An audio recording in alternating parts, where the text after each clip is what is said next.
Donc, sans plus tarder, M. Corbeil.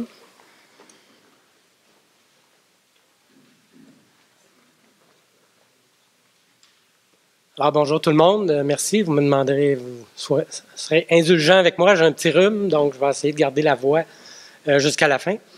Alors, merci beaucoup d'être là en grand nombre là, pour un dimanche, pour venir écouter, dans le fond, une présentation sur un sujet qui n'est pas vraiment sexy. Là. On parle vraiment d'évacuation, traitement des eaux usées. C'est pas quelque chose d'emblée, quand on achète une propriété dont on aime discuter ou savoir qu'est-ce qui se passe. Donc, c'est quelque chose, effectivement, qui est dans le sol habituellement. Donc, on va faire le tour vraiment de beaucoup d'informations à cet effet-là, puis parler là, dans un deuxième temps des résultats du relevé sanitaire qui a eu lieu au lac des Piles. Juste brièvement, notre entreprise Groupe Hémisphère, on est consultant en environnement depuis 15 ans. On accompagne notamment, on a des bureaux à Montréal, Québec et Lévis. On accompagne les municipalités, les associations de lacs dans la gestion par bassin versant au niveau des problématiques d'érosion, de qualité de l'eau, les pêches, en fait, différents sujets qui touchent la qualité de l'eau des lacs. On fait des relevés sanitaires là, depuis 2015, c'est-à-dire depuis 2004, depuis les débuts de l'entreprise. Moi-même, j'ai participé, là, en fait, j'ai débuté dans ce domaine-là en 88, dans le contexte du programme des lacs. Je ne sais pas s'il y en a qui se souviennent, à l'époque, c'est la FAPEL, la Fédération de l'Association des protections de lacs.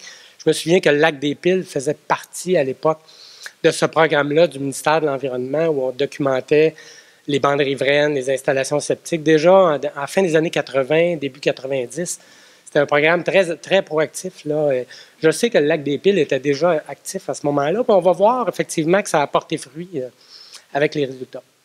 Donc, sans plus tarder, le contenu, dans le fond, on va répondre à plusieurs questions, justement, sur le sujet des installations septiques. Donc, on va faire le tour vraiment de la question.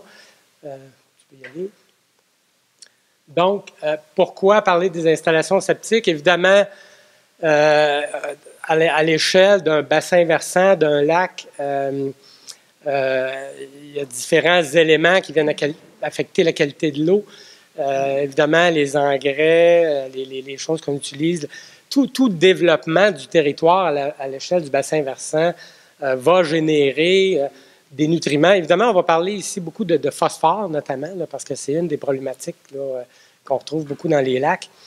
Évidemment, la densité de la population dans les bassins versants fait que plus il y a de monde, plus il y a un impact. Là, je veux dire, les lacs comme tels, en tant qu'écosystème, sont les plans d'eau vieillissent de façon naturelle sur une échelle qui est beaucoup plus longue.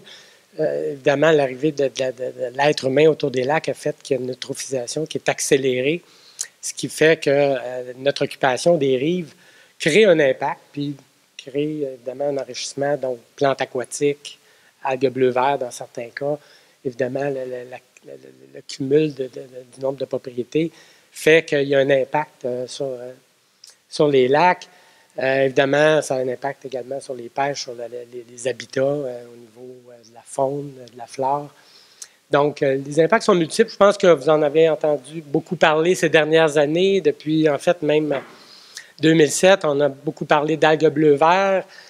Ces dernières années, on parle beaucoup de plantes envahissantes, notamment. Donc, c'est sûr que l'enrichissement d'un lac, les plantes qui ne viennent pas d'ici puis qui ont une capacité de reproduction importante, bien, prennent la place des plantes qui étaient déjà là naturellement. Donc, c'est une des problématiques de l'enrichissement prématuré des plans d'eau. Donc, à qui s'adresse, on va parler du règlement ici, Q2R22, qui s'appelait autrefois Q2R8, là, quand il a été édité en 1981. Un règlement qui était fait pour rassembler un paquet de règlements qui étaient existants dans environ 400 villes et municipalités au Québec. Des règlements qui se ressemblaient un petit peu, mais ça a permis donc de faire un règlement unificateur. Ce règlement-là était fait, à l'époque, on se disait, on va faire ça en attendant qu'on raccorde tout le monde à l'égout. On s'entend qu'on sait qu'aujourd'hui, comme société, on n'aura jamais les budgets pour raccorder. En tout cas, vous en savez quelque chose ici avec le dossier du lac à Tortue, mais nous autres, on travaille beaucoup un peu partout, puis il y a beaucoup de projets de réseaux, d'aqueducs, d'égouts. Évidemment, c'est des coûts très dispendieux. Le règlement est quand même fait le travail. Dans le fond, ce qui est important, c'est de respecter les conditions qu'on rencontre sur le terrain. Puis il y a un des principes, en fait, bon, c'est un règlement qui a été confié aux municipalités, donc c'est les municipalités qui ont la responsabilité de l'appliquer pour les résidences de 6 chambres à coucher et moins. Donc tout ce qui est commercial ou communautaire, c'est géré par le ministère de l'Environnement directement. Évidemment, ce règlement-là, on va parler beaucoup de sol ici. C'est un des principes principaux là, qui agit dans le traitement, dans l'évacuation et le traitement des eaux usées. Les sols ont été utilisés depuis 1000 ans par les Mayas. Bien, il y a déjà 1000 ans, les Mayas, dans leur société, avaient des aqueducs pour amener les eaux potables et infiltraient déjà dans le sable, avaient déjà une conscience de la capacité épuratoire des sols. Donc, ça ne date pas d'hier. En fait, le règlement QDR 22 est une somme de travaux qui avaient eu lieu principalement aux États-Unis. Évidemment, avec la densité de population aux États-Unis, les règlements sont arrivés beaucoup plus tôt, là, plus dans les années 40-50, dans certains États américains. Donc, c'était toutes des technologies qui étaient issues de ce qui se faisait aux États-Unis, ou enfin des approches, et qui ont été adaptées là, pour le Québec. Donc, on va voir un peu comment fonctionne l'installation septique. Il y en a certains qui connaissent déjà ça, mais je vais essayer de ne pas trop être redondant. Comme je l'ai dit, l'installation septique est le meilleur dispositif pour évacuer, traiter les eaux usées quand les conditions le permettent. Puis également, ces systèmes-là ont une très bonne capacité, notamment de rétention du phosphore, puis également de régler les problèmes de contamination bactériologique. Donc, à la base, on parle du phosphore ici. La réglementation là, des dernières 10 à 15 ans a fait en sorte que dans les détergents, on ne retrouve presque plus de phosphore. Donc, la majorité du phosphore, c'est vraiment les boues humaines. C'est nous qui le générons. Là. Quand on parle des feux follets dans les cimetières, c'est parce que c'est du phosphore qui s'évapore. Donc, ça vient des eaux. C'est un des éléments les plus abondants sur la planète. On génère chacun là, presque un demi-kilo de phosphore par année. Ça ne paraît pas beaucoup, mais le phosphore des eaux usées est une forme de phosphore qui est très, très disponible quand il est mis en contact avec le milieu aquatique. Donc, c'est une forme de phosphore qui est facilement assimilable par les plantes aquatiques, par les algues, par les algues filamenteuses. Donc, c'est une des raisons qui font que ce phosphore-là est particulièrement dommageable pour les plans d'eau. Est-ce que je parle trop vite? Ça va? C'est bon. Alors, évidemment, bon, le traitement des eaux usées, première étape, habituellement, c'est la fosse septique, donc qui est un réservoir de rétention qui sert évidemment à retenir les boues et les écumes, où il y a déjà une partie du travail de traitement qui se fait. Donc, où il y a une activité bactérienne qui a lieu là, dans la fosse, qui fait qu'il y a une espèce de pré-traitement. Évidemment, il y a une partie du phosphore aussi qui est précipitée dans les sédiments. La fosse septique, depuis quelques années, il y a une obligation d'installer un pré-filtre. Évidemment, si vous avez une fosse plus ancienne, des fois, c'est un petit peu plus difficile à fixer, mais évidemment, c'est un équipement qui est très important, qui aide à retenir les matières en suspension qui se retrouvent entre deux eaux, puis pour éviter d'aller colmater l'élément épurateur. C'est important, le pré-filtre, de l'entretenir 2 fois par année. Il y a des techniques, dans le fond, c'est pas très, très compliqué. On retire le filtre, on l'arrose au-dessus de la fosse. Donc, ça permet de l'entretenir et de voir si effectivement il agit. Traitement primaire, ce qui est important de savoir, puis bon, c'est sûr que vous avez un programme de vidange, c'est important de le faire vidanger de façon périodique. Ça ne veut pas dire que... en fait, c'est ça. Le point que je voulais dire ici, ce qui est intéressant, c'est qu'à la fin de l'hiver, comme à cette période-ci de l'année, les boues sont plus élevées, l'activité bactérienne est moins importante à cause de la température de l'eau et du sol. Mais habituellement, le fonctionnement, c'est sûr que pour ce qui est des chalets, la fosse septique se remet en fonction très rapidement. L'activité bactérienne ne cesse jamais vraiment. Puis bon, je ne sais pas, il y en a peut-être qui sont juste saisonniers ici. Les bactéries qu'il y a là-dedans sont suffisantes là, pour repartir l'activité bactérienne. Je sais que j'entendais souvent les gens qui mettaient... ils vendent de la poudre là, de perlimpinpin dans les quincailleries. Il y en a qui, en tout cas, j'entendais parler du monde, mais oh, nous autres, on met un poisson mort pour la repartir. Là. Il y a toutes sortes de techniques qui sont absolument inutiles. Là. Toutes les bactéries qu'on a dans l'estomac sont suffisantes pour faire le travail puis activer la fosse septique. On va aller à l'autre, puis on va revenir à celle-là après. Excuse-moi. Non, à la suivante. La deuxième. La prochaine. La prochaine, puis on va... Ah, ouais. Bien, OK, on va rester à celle-là. En fait, on va parler du traitement dans le fond, dans le sol. Après la fosse septique, l'effluent clarifié, donc exempt de matière en suspension autant que possible, arrive dans le champ d'épuration. Donc, je ne sais pas si mon petit... Ah, on dirait qu'il ne marche pas sur l'écran. Il ne marche pas sur l'écran. C'est le genre d'écran que je suis habitué plus à des écrans de toile. Enfin, le principe, c'est que vous avez le tuyau du champ d'épuration qui est dans un massif de gravier d'environ 30 cm d'épaisseur. Et en dessous, on retrouve les sols. Donc, une épaisseur de sol requise de 90 cm là, pour la plupart des systèmes. Évidemment, il y a différents types de dispositifs. On va les voir tantôt. Mais le point important ici à retenir, c'est vraiment le sol oxygéné. C'est-à-dire, on veut un sol qui n'est pas en contact avec la nappe phréatique. Donc, on veut une épaisseur de sol suffisante. Entre chaque grain de sable, il y a de l'air qui circule. Et c'est cette condition-là qu'on appelle oxydante, c'est-à-dire où il y a de l'oxygène, qui font qu'il y a un travail qui se fait au niveau du traitement. Donc, à l'interface du gravier, du sol, il se crée ce qu'on appelle un matelas biologique. Donc, il y a une espèce de glu, comme on voit dans les aquariums qui ne sont pas entretenus, là, une espèce de petite glu verte qui se forme. C'est une couche, dans le fond, filtrante qui vient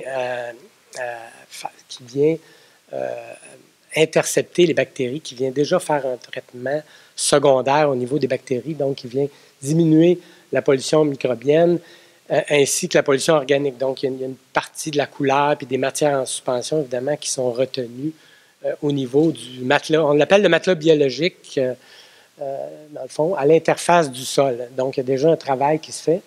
Tu peux avancer un petit peu. Donc, il y a un travail qui se fait au niveau de la pollution esthétique, organique, de la pollution toxique. Là, j'en parlerai pas trop. Évidemment, il y a des nitrites, nitrates. Là, je ne veux pas aller trop dans la chimie des eaux usées.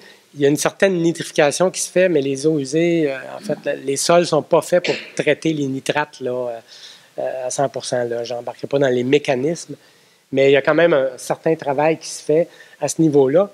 Et on parle enfin de pollution fertilisante. Dans le fond, dans les sols du bouclier canadien, on retrouve beaucoup de fer, de calcium, de manganèse, des particules chimiques qui vont permettre au sol d'absorber les particules de phosphore. Donc, dans des conditions où les sols sont aérés en permanence, le sol a une très grande capacité de retenir le phosphore. Donc, c'est ça le point ici. Donc, il s'agit d'avoir une épaisseur de sol qui est suffisante pour faire le travail. Donc, je vais y revenir, mais je voulais vous le montrer de façon détaillée. Donc, l'installation optimale, tu peux peser dessus. Donc, juste pour résumer, le traitement primaire, donc fosse septique, qui fait une digestion, une décantation. Le champ d'épuration, en deuxième lieu, tu peux cliquer encore. Donc, traitement secondaire en présence d'oxygène avec un temps de contact suffisant.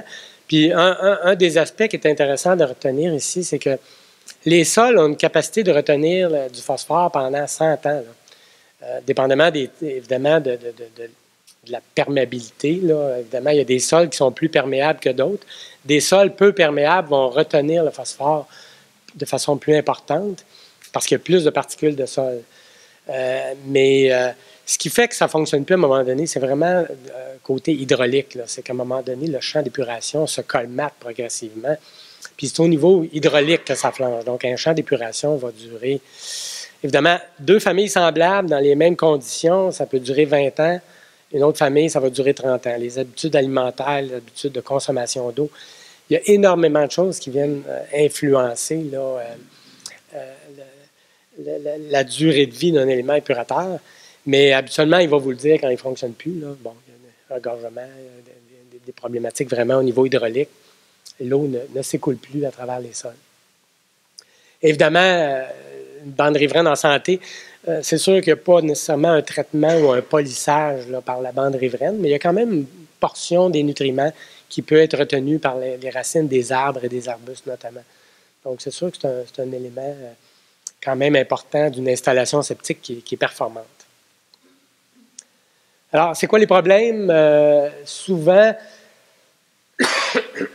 pardon, évidemment, il y a beaucoup d'éléments dont on va revenir tantôt, mais tout est dans la conception, puis dans la construction et dans l'utilisation de l'installation septique. Donc, beaucoup d'éléments font que on peut avoir des très bons plans de devis, mais si pendant la construction, on a passé un petit peu tout droit sur certains éléments importants, ou si on a compacté les sols, parce que souvent, quand on construit une nouvelle résidence, par exemple, on fait les plans et devis avec le concepteur, le technologue, et au moment du chantier, bien là, la machinerie bouge, puis là, à l'endroit du champ d'épuration, il y a du compactage qui est fait par la machinerie, ou enfin, on ne fait pas attention au secteur où le futur champ d'épuration va s'en venir. On vient un peu hypothéquer la qualité des sols. Je vous donne ça comme exemple.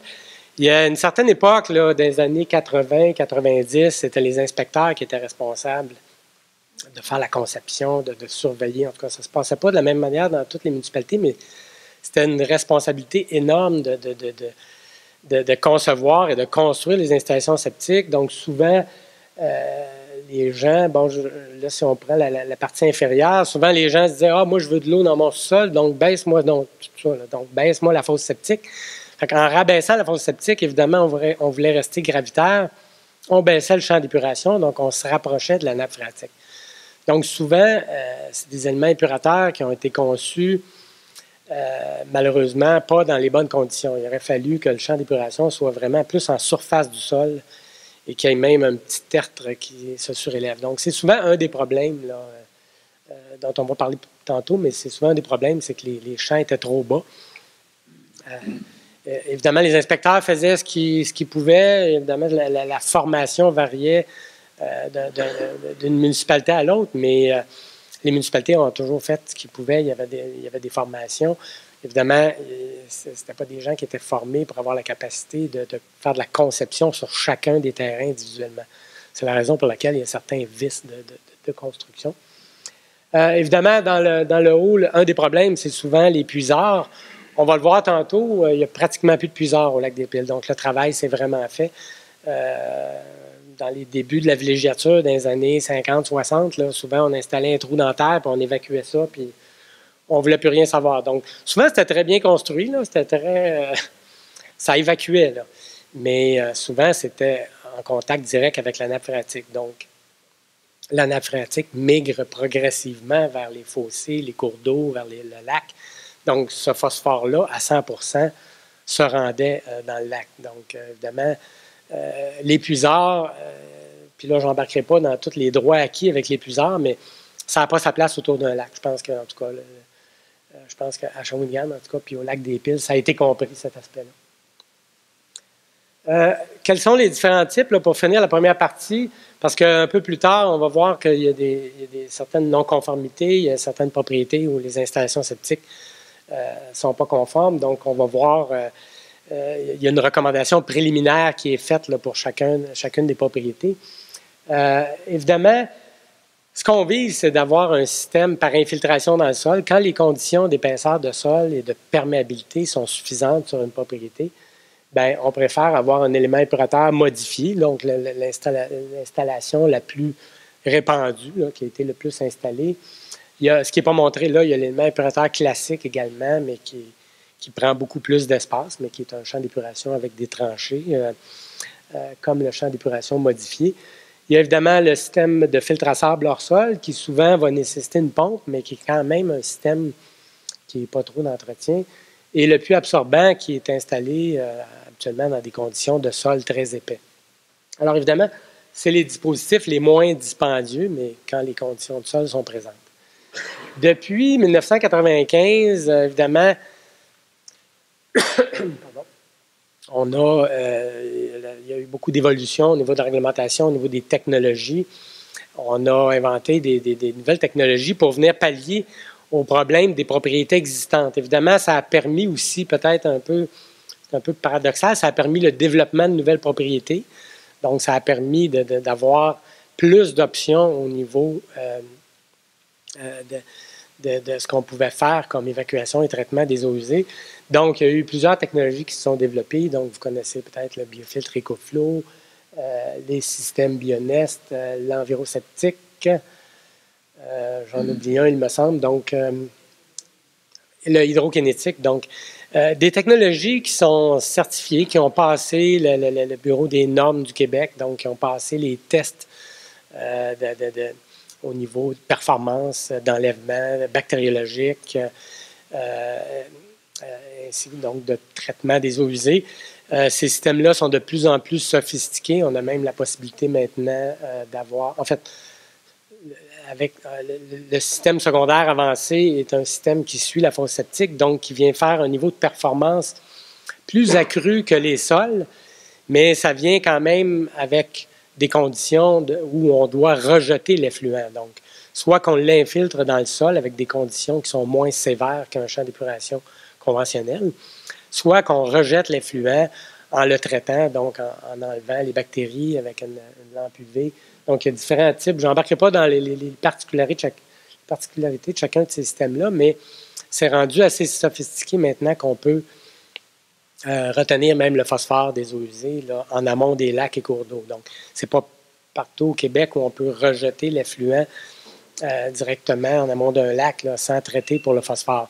Donc, c'est sûr que c'est des systèmes qui sont plus complexes, qui sont un peu des petites usines de traitement des eaux usées, mais ça permet quand même de faire un système qui est performant puis qui a une durabilité qui est plus longue, en fait. Évidemment, ça demande quand même un contrat d'entretien. Ça, c'est très important de respecter un entretien une fois par année.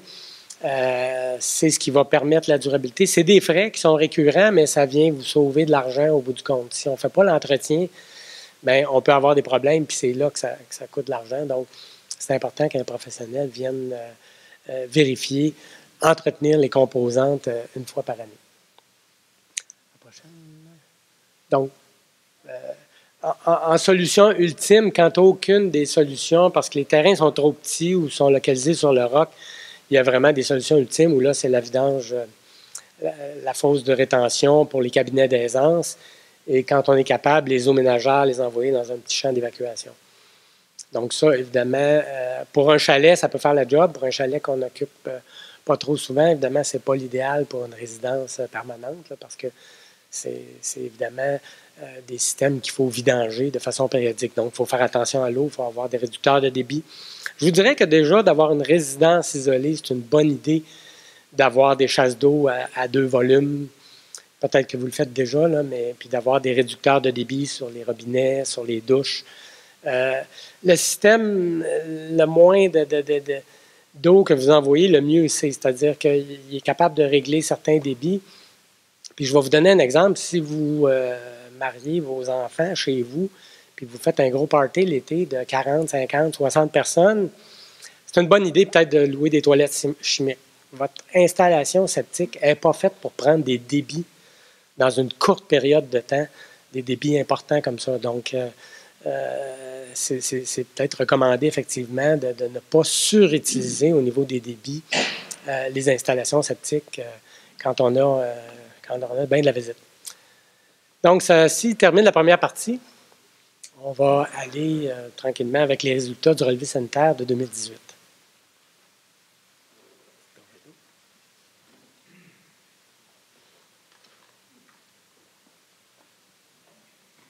Merci de retenir vos questions pour la après la deuxième partie. Bon, le relevé sanitaire, au Québec, il y a un outil qui existe là, à l'attention des municipalités, qui est le guide de relevé sanitaire du ministère de l'Environnement, qui est un peu une méthodologie qui vient permettre de documenter l'information sur un dispositif sans être une méthode trop intrusive, hein, parce qu'on s'entend qu'on travaille avec des éléments qui sont tous complètement enfouis. Évidemment, il y a des propriétés où on a laissé des notes. En fait, il y avait l'objectif c'était de rencontrer le maximum de gens là, pour toute la période où on a été là. Mais dans certains cas, on n'a pas été capable de rencontrer les gens. On a laissé une petite note. Des fois, on a été capable d'avoir au téléphone des informations complémentaires. Mais évidemment, on avait déjà beaucoup aussi, il y avait beaucoup d'informations qui étaient disponibles à la municipalité. Dans vos dossiers, il y avait déjà beaucoup d'informations, donc on ne partait pas de rien. L'idée, c'était de mettre à jour l'ensemble des informations, donc d'évaluer la performance des dispositifs pour traiter notamment le phosphore. Évidemment, c'est un outil de sensibilisation également. Ça nous permet de donner de l'information. Souvent, les gens avaient beaucoup de questions quand on les rencontrait sur le terrain. Et ça permet également d'élaborer un plan correcteur. Est-ce qu'il y a des problèmes? Est-ce qu'il y a des secteurs qui sont plus sensibles que d'autres? Ça permet donc d'avoir une certaine connaissance à l'échelle du territoire. Donc, c'est ça les objectifs du relevé sanitaire. Alors, on a ici une carte là, des propriétés qui étaient visées. Évidemment, le pourtour du lac n'est pas entièrement occupé. Là, on a travaillé sur plusieurs lacs au Québec qui étaient beaucoup plus densifiés comme ça en termes de population. Évidemment, ce que vous voyez, les grandes taches rouges, c'est qu'il y a des propriétés qui sont plus grandes que d'autres. Mais nous, évidemment, on s'est attardé aux propriétés qui étaient riveraines ou qui étaient en deuxième couronne, là, donc de l'autre côté du chemin. Donc, ça représente là, pratiquement tout le pourtour du lac. Alors, les étapes, comme je vous l'ai dit, on avait déjà de l'information de la part des municipalités, de la municipalité. Il y a une préparation cartographique. On va chercher le maximum d'informations qui est disponible, autant au niveau du lac comme tel que, que des sols, que des conditions qu'il y a autour du lac. Il y avait également une campagne de communication. En fait, on a, évidemment, vous êtes là ce matin, on est là pour vous donner de l'information suite aux travaux. On avait aussi des petits dépliants qu'on remettait là, au moment de la visite qui vous indiquait comment fonctionne l'installation septique. Si vous n'en avez pas, on en a de disponible. On pourra peut-être le rendre disponible sous format PDF. Je pense que vous l'avez peut-être déjà, mais c'est peut-être une bonne idée de le mettre sur... J'ai vu quelqu'un qui a dit non. Bon, le petit dépliant, il est peut-être parti au vent, mais habituellement, il y a un petit dépliant qui a été laissé à chacune des propriétés, là, où il y a certains trucs, certaines choses qui sont bonnes à savoir sur l'utilisation, l'entretien de l'installation septique. Évidemment, il y avait la visite de terrain, la compilation des résultats et le rapport qu'on a remis l'automne dernier, là, au mois de novembre. Au niveau de la connaissance du territoire, nous, ce qu'on va chercher, au niveau cartographique, il y avait beaucoup d'informations géomatiques qui étaient disponibles. Ce qu'on veut savoir, c'est les types de dépôts meubles. Avant d'aller sur le terrain, on veut savoir c'est quoi les sols qu'il y a, c'est quoi les épaisseurs de sol aussi. Donc, on regarde les cartes géologiques, les cartes de dépôts meubles, où sont les cours d'eau, où sont les milieux humides, donc les endroits où la nappe phréatique serait plus près de la surface. On regarde également les pentes, donc on classifie notre territoire selon les classes du règlement QDR 22, donc 0 à 10 de pente, 10 à 30 de pente, parce que les types de systèmes sont installés en fonction des classes de pente. Donc, ça, c'est une des normes, une des nombreuses normes qu'on a à regarder par rapport au règlement. Donc, déjà en arrivant sur le terrain, on a déjà, avant d'arriver sur le terrain, on a déjà de l'information également sur toutes les expertises de sol qui ont déjà eu lieu depuis 2005. Parce que comme vous le savez, j'en parlais un petit peu tantôt, mais depuis 2005, la responsabilité de faire la conception a été donnée aux technologues et aux ingénieurs. Donc, il y a plus une garantie. Évidemment, il y a du travail qui s'est fait au niveau de la qualité des professionnels qui sont engagés. Ça ne veut pas dire qu'il y avait un technologue ou un ingénieur, que tout était parfait. La municipalité est quand même là pour venir valider les plans de devis puis venir donner le permis. Mais évidemment, Ces données-là, nous, c'était quand même important parce qu'il y a des professionnels qui ont déjà fait de la conception depuis 2005 un peu partout autour du lac. Donc, on pouvait venir valider nos épaisseurs de sol puis nos perméabilités également. Parce qu'il y a toute une gamme de perméabilités qui sont propices à différentes grandeurs de dispositifs d'épuration des eaux usées. Donc, il y a vraiment beaucoup de normes, beaucoup de dimensions à regarder. Donc, c'est ces éléments-là qui viennent nous aider à venir faire un diagnostic sur chacune des propriétés. Donc, j'en ai parlé, il y a eu un communiqué municipal, il y a eu des avis de visite qui vous ont été envoyés. On vous a dit à peu près les dates où on allait passer. On est quand même passé, je ne me souviens pas combien de jours sur le terrain, mais en fait, ça a duré quand même pendant une certaine période. Il y avait des dépliants explicatifs qui étaient là. Ce qu'on dit à la municipalité, c'est ce qu'on leur a dit. Puis, dans le fond, l'important dans ces dossiers-là, c'est de donner de l'information de façon récurrente, puis de toujours continuer à sensibiliser les gens, puis de s'assurer qu'ils aient la bonne information. Donc, c'est pour ça que vous êtes là ce matin. Comment évaluer la performance? Je l'ai dit, il y a beaucoup de normes de localisation, donc les distances au cours d'eau, les distances au lac, évidemment. Tu peux laisser rester sur celle-là. Effectivement, non, la deuxième, c'est bon. Beaucoup le maximum de données qu'on est capable d'aller chercher sur la position du roc ou de la nappe phréatique est importante parce qu'on va venir corréler cette information-là avec l'emplacement du champ d'épuration sur chacune des propriétés qu'on a visitées. Donc, dans le fond, c'est un peu une règle de 3. On travaille quand même avec des éléments qui sont enfouis. La plupart du temps, les fosses septiques étaient bien localisées, donc on était capable de bien localiser la fosse. Le champ d'épuration, souvent, c'est assez évident. C'est le seul élément du terrain où il n'y a pas de structure, ou en théorie, il ne devrait pas en avoir. On ne peut pas mettre de jardin ou de stationnement. Il y a des cas où il y a des structures qui sont installées sur le champ d'épuration. Dans ces cas-là, on vous l'a dit dans le rapport, on vous a dit qu'il faudrait enlever les structures. Donc, c'est le genre de choses qu'on regarde. Et c'est important, effectivement, pour faire le diagnostic, d'être capable de localiser la nappe phréatique. Dans certains cas, on réalisait des sondages avec une tarière manuelle, donc un trou de 2 pouces qu'on a descendu le plus profondément. Évidemment, c'est plus dur à certains endroits qu'à d'autres. Il y a bien du caillou, de la roche, du bloc, dépendamment du type de dépôt.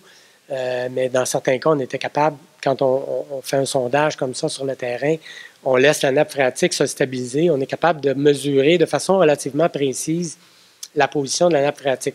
Puis souvent, juste en faisant des observations sur les sols également, on est capable de voir une espèce de couleur qui change. Le sol qui est saturé en eau au printemps pendant une période de 3 semaines, par exemple, c'est un sol qui devient un peu plus gris, donc les conditions chimiques du sol font qu'on est capable de détecter la position de la nappe phréatique. Donc, ça fait partie des éléments qu'on regarde pour faire un diagnostic précis. Alors, vous avez chacune des fiches, donc il y a une série de 5 pages, donc je pense que vous les avez tous en main, là, ou en tout cas, vous les avez déjà consultés. Donc, on compile l'ensemble de l'information. Dans le fond, c'est un dossier qui va servir à la municipalité, qui est un dossier qui est toujours en évolution, hein, parce que, comme je l'ai dit tantôt, on travaille avec des éléments enfouis. L'idéal pour faire un diagnostic d'un champ d'épuration, quand on est engagé pour faire une expertise légale sur un champ d'épuration, il faut arriver avec la pépine sur le terrain. Et il faut faire au moins 2 sondages, donc un à proximité du champ, puis un autre un peu plus loin. Fait qu'évidemment, on s'entend que vous n'auriez pas aimé ce genre d'expertise-là. Ça crée un petit peu plus de dommages qu'un petit sondage antérieur. Donc, il peut y arriver des fois que le champ d'épuration, le localiser de façon un peu plus grand ou plus petit, ou enfin qu'il y a certains éléments qui soient erronés parce qu'on ne vous a pas rencontré, ou en tout cas pour X raisons.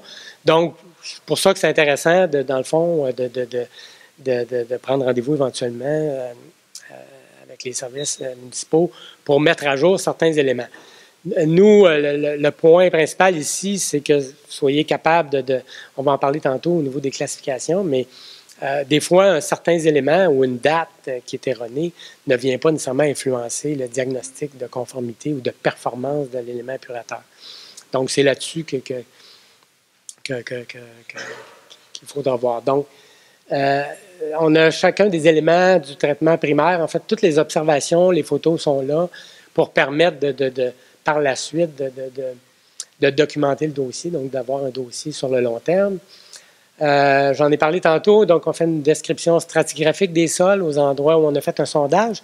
Des fois, il y a deux propriétés qui sont contiguës. Un sondage permet d'avoir de l'information sur deux terrains.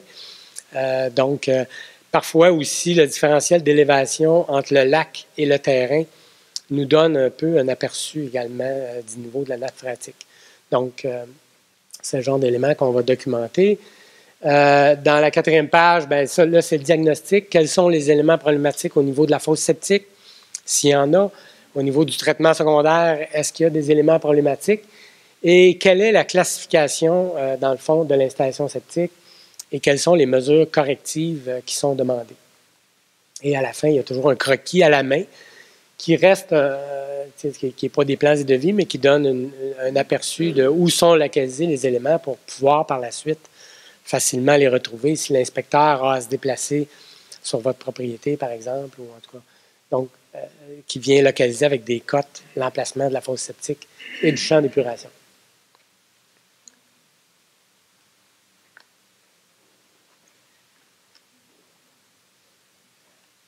Pardon.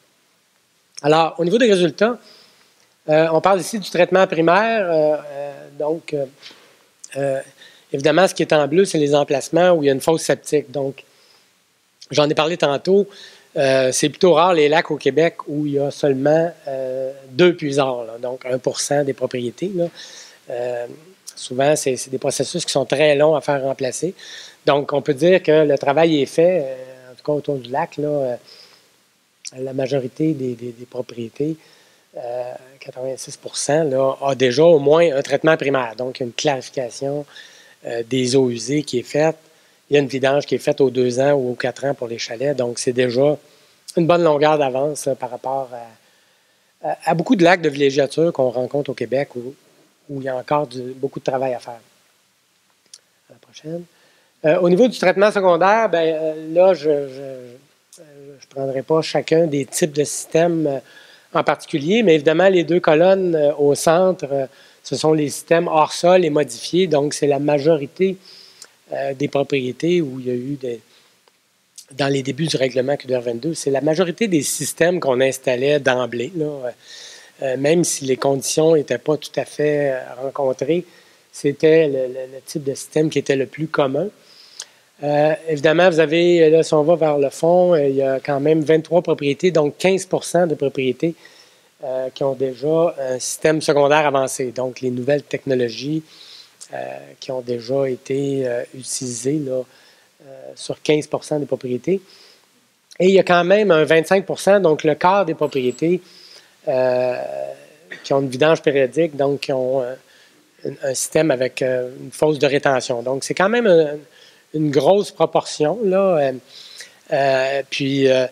Dans les choses qu'on regarde au niveau des fosses de rétention, puis on va en parler un petit peu tantôt, mais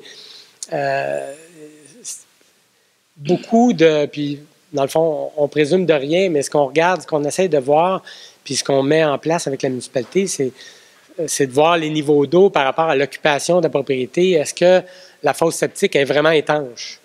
Donc, est-ce que la fosse de rétention est bien utilisée à bon escient, si elle n'a pas été percée par mégarde? Ou parce que, bon, ce qu'on essaie de détecter, c'est de voir, bon, elle a été vidangée, à quelle fréquence? Puis, est-ce que c'est normal pour une résidence permanente ou saisonnière qui est utilisée avec une fréquence X? L'idée, c'est de documenter l'information sur le niveau d'eau de la fosse, est-ce qu'elle est vidangée de façon conforme? Parce qu'on ne veut pas que la fosse de rétention se vide par elle-même par une conduite qui serait installée sur le champ d'évacuation des eaux ménagères, par exemple. Donc, c'est le genre d'information qu'on a tenté de documenter parce que dans certains cas, effectivement, ce qu'on s'aperçoit, c'est que les fosses, d'emblée ou sans faire exprès, mal utilisés. Donc, c'est un élément important qu'on a regardé. On a ici la classification. Donc, évidemment, vert, c'est beau. Rouge, c'est moins beau. On a donc, évidemment, la classe A, en théorie, tout est conforme. Des fois, quand c'est A-, c'est parce qu'il y a un petit élément qui est à changer ou qui est à modifier ou certaines choses qu'on va revenir tantôt. Les classes B sont en deux types de couleurs, les B et les B-. Les B- étant pire que les B, dans le fond, le principal aspect qui est regardé là-dedans au niveau des B-, c'est vraiment l'épaisseur de sol à l'interface du gravier et du sol par rapport à la nappe phréatique ou le roc. Donc, c'est vraiment cet élément-là qui fait qu'une installation septique va être dans la classe B-, c'est qu'on considère qu'il n'y a pas une épaisseur de sol suffisante pour faire un traitement qui est adéquat. Donc, le champ d'épuration peut très bien évacuer, tout fonctionne bien, on n'a pas de problème, mais oui.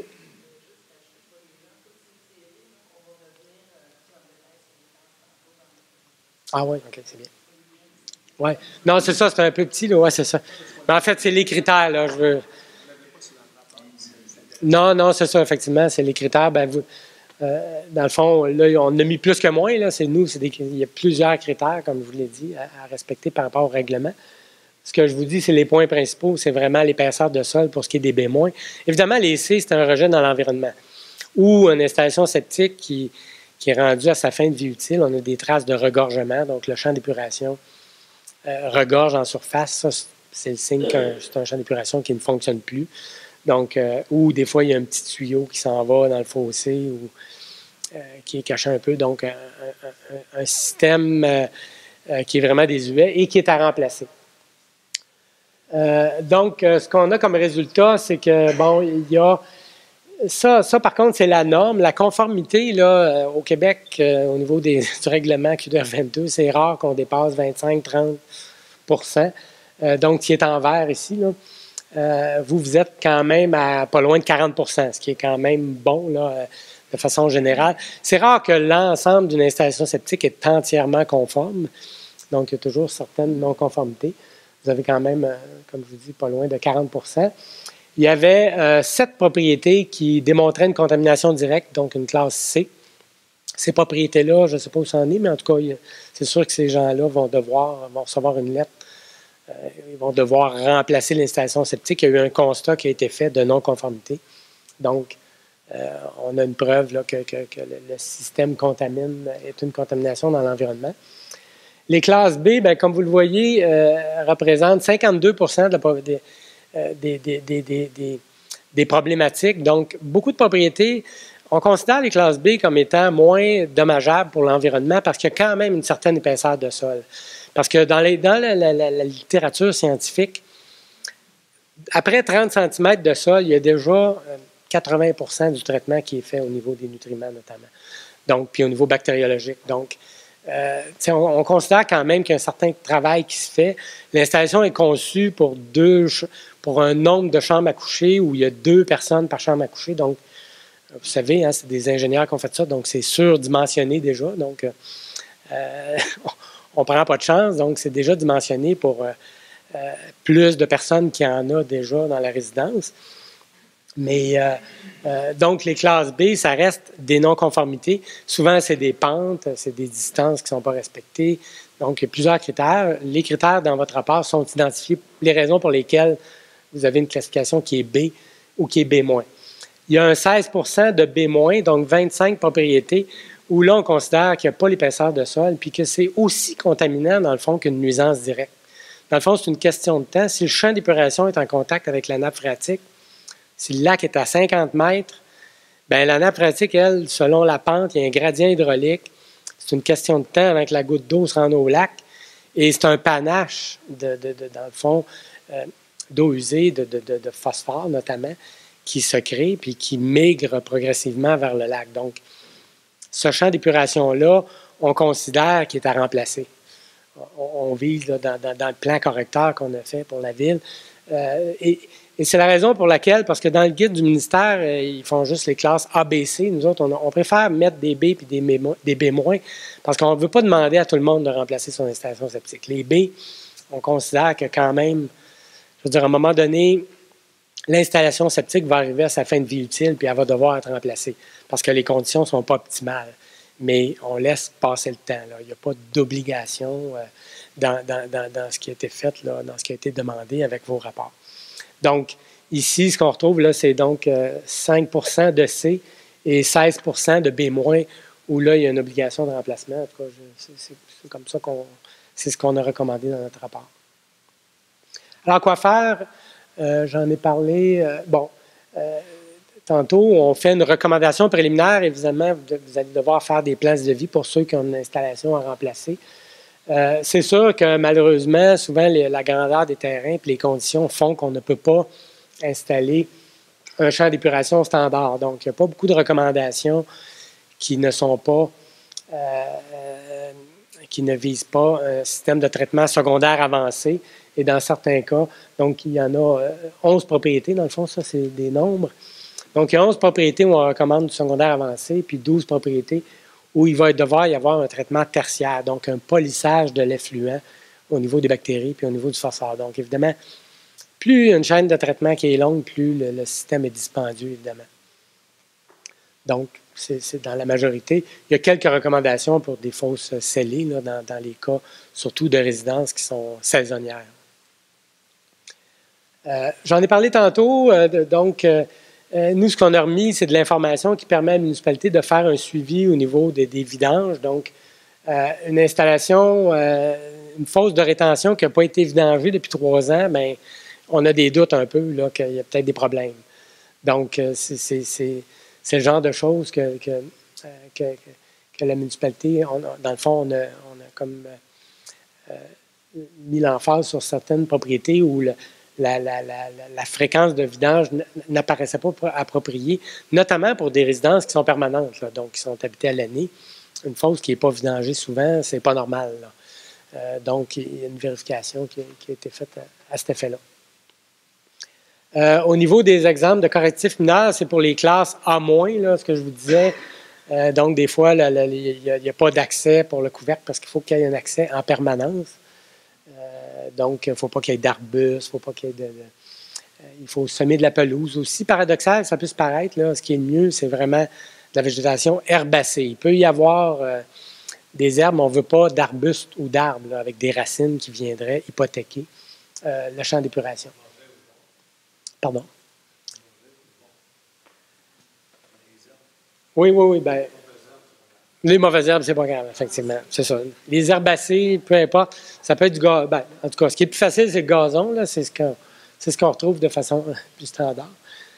Donc, évidemment, des endroits où il y a de la circulation sur l'élément impurateur, s'il y a des structures, des cabanons, quoi que ce soit, il faut éviter ça. Il y a des endroits, des fois, où la topographie fait qu'il y a de l'eau qui s'accumule au printemps. Il faut peut-être drainer localement pour éviter que le champ d'épuration soit saturé d'eau sur une période trop grande là, au printemps ou quand il y a des pluies importantes. Ici, on vous a donné une braquette, évidemment, de ce qu'on doit s'attendre comme coût. Évidemment, il n'y a pas beaucoup d'éléments impurateurs modifiés, là, le champ d'épuration standard qui sont recommandés. Évidemment, c'est le système le moins dispendieux. Mais évidemment, les systèmes secondaires avancés. Ici, c'est les coûts. Là, on a mis une petite note en bas. Ça ne tient pas en compte tous les aménagements qu'on doit modifier sur le terrain pour se rendre. En fait, parce qu'évidemment, ça varie beaucoup d'un terrain à l'autre. Donc, tous les coûts de terrassement, puis de modification. Puis, des fois, il faut changer. J'ai déjà vu changer une piscine de place. Donc, évidemment, c'est des coûts qui sont connexes, là, donc qui peuvent être importants. Mais les dispositifs comme tels, secondaire avancé, ça va chercher entre les 12 et 20 000 le traitement tertiaire peut aller jusqu'à 25 000 Là, on a mis jusqu'à 35 000 là, mais bon, effectivement, ça dépend du nombre de chambres à coucher. Puis donc, il y a plusieurs conditions qui doivent être rencontrées pour ces dispositifs-là. Mais effectivement, au niveau du traitement secondaire avancé, tertiaire, on est dans la moyenne des 20-25 000 là, facilement. Là. Et plus, comme je vous le dis, dépendamment des travaux qu'il y a à faire sur le terrain. Votre obligation, ça va être d'engager un technologue ou un ingénieur. Je ne sais pas ici si vous avez des listes ou en tout cas, il y a c'est vous. En fait, depuis 2005, c'est le propriétaire qui a la responsabilité d'engager un professionnel compétent, qui est membre d'un ordre et qui va être en mesure de faire l'élément épurateur le plus conforme aux conditions qu'on retrouve sur votre terrain, puis conforme aussi à vos exigences, ou en tout cas de ce que vous voulez faire avec votre terrain dans 20 ans, dans 30 ans. Donc, il y a beaucoup d'éléments qui doivent être pris en compte par le technologue ou l'ingénieur. Et il doit également donner un niveau d'implantation, donc il doit y avoir des cotes qui sont prises là, sur le terrain, autant au niveau de la localisation que de la hauteur de l'éventuel système de traitement. Là, je ne me souviens pas ici s'il y a une surveillance des travaux qui est exigée, c'est ça. Donc, évidemment, au début du nouveau règlement en 2005, il n'y avait pas d'obligation de surveiller les travaux. C'est sûr que c'est des coûts sur le moment de faire surveiller, mais on sauve beaucoup d'argent à l'autre bout parce que les entrepreneurs ne sont pas faits pour lire des plans. En fait, il faut s'assurer que ce qui est... Puis souvent, en cours de route, on peut avoir des plans, puis quand on arrive sur le terrain, il y a une grosse roche là. Des fois, il y a des petites modifications à faire. Il faut que le concepteur soit là. Celui qui a conçu ou un autre, là, dépendamment des relations que vous avez eues avec votre concepteur, mais ça prend un professionnel qui va venir faire des plans tels que construits. Donc, au moins, on n'aura pas ce ne sont pas des plans de conception, ça va être des tels que construits. Il y a toujours des petites modifications, de toute façon, qui sont à faire. Donc, ça protège le propriétaire, puis ça protège la municipalité sur le long terme de faire surveiller les travaux. Évidemment, la qualité de l'entrepreneur, donc un entrepreneur qui est dans les normes du Régie du bâtiment du Québec. Évidemment, là, je dis dans les normes, un champ d'épuration standard, vous pourriez le faire si vous êtes débrouillard en plomberie puis en terrassement, etc. Là. Un propriétaire pourrait faire son système de traitement ou faire une partie des travaux. Là. Il n'y a pas d'interdiction de le faire. Évidemment, dans le contexte des secondaires avancés, là, c'est des technologies qui sont installées par des compagnies spécifiques. Donc, là, c'est eux qui doivent installer les composantes, s'assurer que tout est installé selon les plans et devis. J'en ai parlé un peu, utilisation, entretien. Donc, bonne conception, bonne construction. Après ça, bien, la balle est dans votre camp pour X années. L'avantage, comme je l'ai dit, des systèmes secondaires avancés, c'est qu'ils ont une durabilité beaucoup plus longue. Donc, oui, un contrat d'entretien avec des frais annuels, mais je veux dire, évidemment, ça a une valeur de revente importante pour votre résidence. Une installation, c'est incontournable maintenant. Les banques demandent est-ce qu'il y a un champ d'épuration ou est-ce qu'il y a une installation septique conforme. Ça fait partie maintenant du financement des propriétés. Si vous voulez vendre votre propriété, d'avoir une installation qui est conforme. Oui.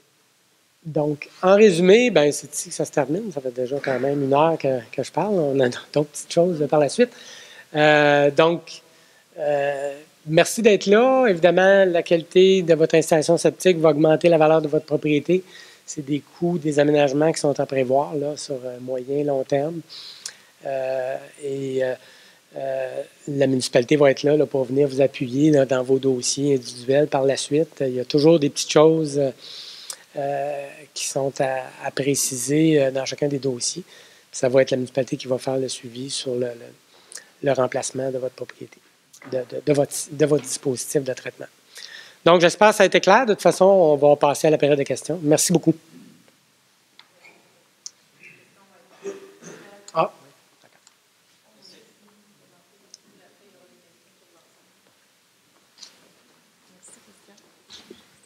Ça te dérange depuis tantôt, hein? Tu veux qu'on soit plus haut.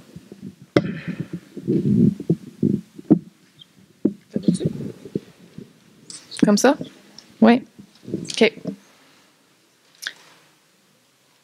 Merci beaucoup, Christian. C'était très éclairant. On est chanceux. En tout cas, moi, malgré le fait que ça fait plusieurs années que je travaille dans le domaine de l'environnement, encore aujourd'hui, avec l'écoute de la présentation de Christian, j'ai appris des choses. Des fois, c'est des petits détails. Fait qu'on bonifie toujours nos connaissances dans ce genre de rencontres-là. Puis vous, ben, j'imagine que vous avez appris beaucoup. Ça dépend toujours d'où on part. Donc, on est chanceux d'avoir une qualité là, de professionnel comme ça ce matin. Les questions, ça ne sera pas tout de suite, Diane. on a 2 présentations.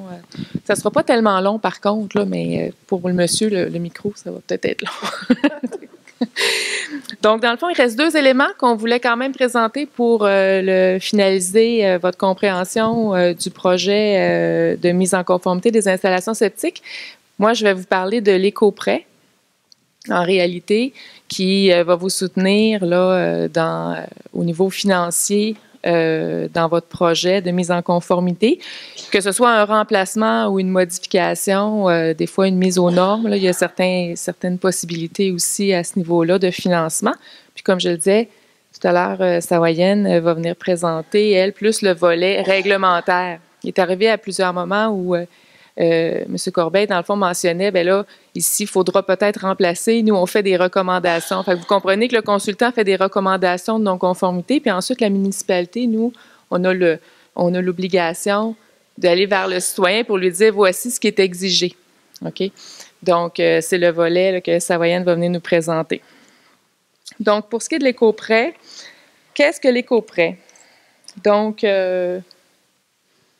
c'est ça. Qu'est-ce que l'éco-prêt? Je vais parler aussi de l'admissibilité puis des étapes pour la correction là, des installations septiques. Donc, au niveau de l'éco-prêt,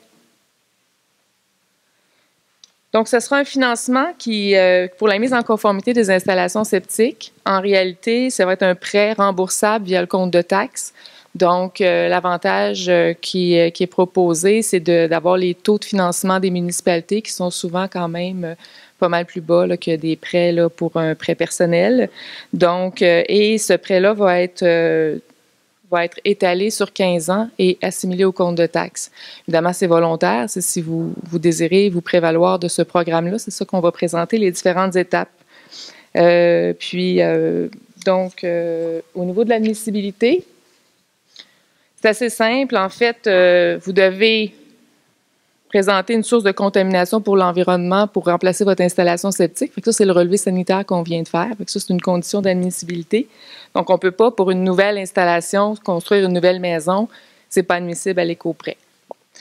Ensuite, vous devez avoir un paiement de taxes à jour au 31 mars, donc pas d'arrérage.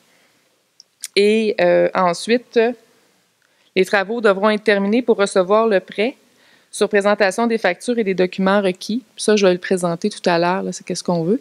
Mais on a quand même prévu une disposition qui permet qu'on paye directement l'entrepreneur. Fait que vous n'aurez pas à assumer l'entre-deux là, à ce moment-là. Donc, c'est quand même, ça peut être une disposition facilitante à ce niveau-là. Évidemment, les travaux doivent corriger la source de contamination, puis il y a un rapport là, qui doit être remis à cet effet-là. Donc, les documents nécessaires, quand vous serez prêt pour faire votre demande, il y aura un formulaire qu'on va mettre en ligne sur la section du lac des Piles. Donc, le formulaire de demande de financement, des informations de base, un compte de taxes à jour, puis le rapport du technologue. Donc, ça, on va le présenter tout à l'heure, le rapport du technologue qui dit qu'est-ce que je vais faire. Et d'autre part, une soumission pour les travaux, pour qu'on ait une idée de l'ampleur de l'enveloppe budgétaire pour qu'on puisse la fixer dans notre règlement d'emprunt en réalité. Donc, on comprend qu'il est possible que les travaux soient un petit peu plus chers ou un petit peu moins chers, là, parce que, comme le disait M. Corbeil, bien, des fois, il arrive des choses sur le terrain, mais essentiellement, on veut avoir une idée de l'envergure de l'enveloppe qu'on bloque pour votre projet. Comme ça, vous pouvez faire votre projet, puis vous savez que l'argent va être là par la suite. Donc, voici la démarche là, pour l'éco-prêt.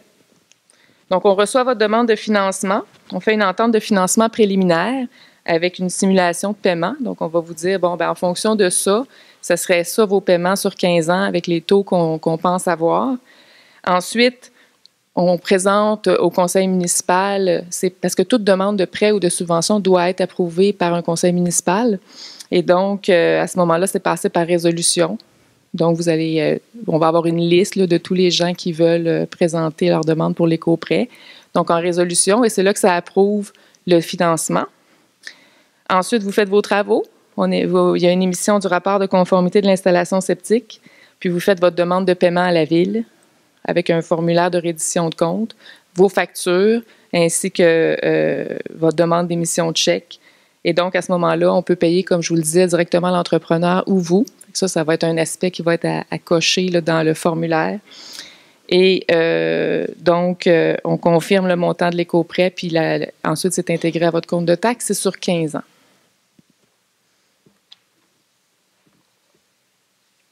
Je suis un petit peu mêlée. Donc, je vais y aller pour les démarches, puis je sais que tout à l'heure, ma collègue Savoyane va y revenir, mais donc la première étape, c'est vraiment de mandater un technologue parce que c'est ça qui va déterminer quel genre d'installation vous allez mettre sur votre terrain. Ça dépend des conditions de sol, comme on a parlé, puis de tout ça. Et donc, c'est vraiment la première étape. C'est sûr que ce rapport-là va pouvoir être remboursé dans la reddition de compte, même s'il arrive avant la confirmation du prêt. Mais dans le fond, si on n'a pas le rapport du technologue, on ne sait pas quels travaux on fait qu'on ne peut pas être à l'inverse, là. Donc, ils pourront être admissibles, mais vous devez le mandater là, avant même d'avoir la confirmation du prêt. Ensuite, je vous invite à aller visiter aussi notre site web, là, guide d'installation pas à pas pour l'installation septique. Tout ça est écrit, là, les étapes pour la réalisation d'une installation. Moi, la présentation, je fais juste glisser les aspects de l'éco-prêt à travers la réalisation de l'installation septique. Donc, dans un deuxième temps, on demande des soumissions avec le système qui est recommandé dans le rapport de technologue. Et donc, vous allez connaître les coûts de votre projet. Nous, on recommande de demander plusieurs soumissions, mais c'est vraiment à votre guise. Nous, au niveau municipal, on demande toujours plusieurs soumissions, mais c'est juste une bonne pratique, ce n'est pas une obligation. Donc, vous devez dire que dans votre demande, vous dites quel entrepreneur vous retenez. Donc, ça, c'est les éléments pour déposer votre demande. Ensuite, vous déposez votre demande de financement avec votre demande de permis municipal. Puis là, bien, c'est la démarche pour demander un permis municipal. Elle est sur notre site Internet. Elle est également ici. Puis il y a un formulaire en ligne. Fait que vous comprenez qu'à cette étape-là, vous déposez votre demande de permis puis votre demande de financement.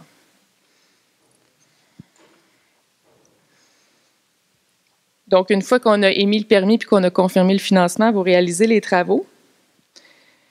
Et donc, c'est très important à ce moment-là de mentionner à l'entrepreneur de ne pas remblayer l'installation tant que vous n'avez pas eu une surveillance des travaux. Tout à l'heure, notre consultant en a parlé. Donc, c'est important que les travaux soient surveillés par le technologue qui a réalisé le rapport. Et même si les entrepreneurs, il y en a certains qui sont habitués, il y en a certains aussi qui le sont moins.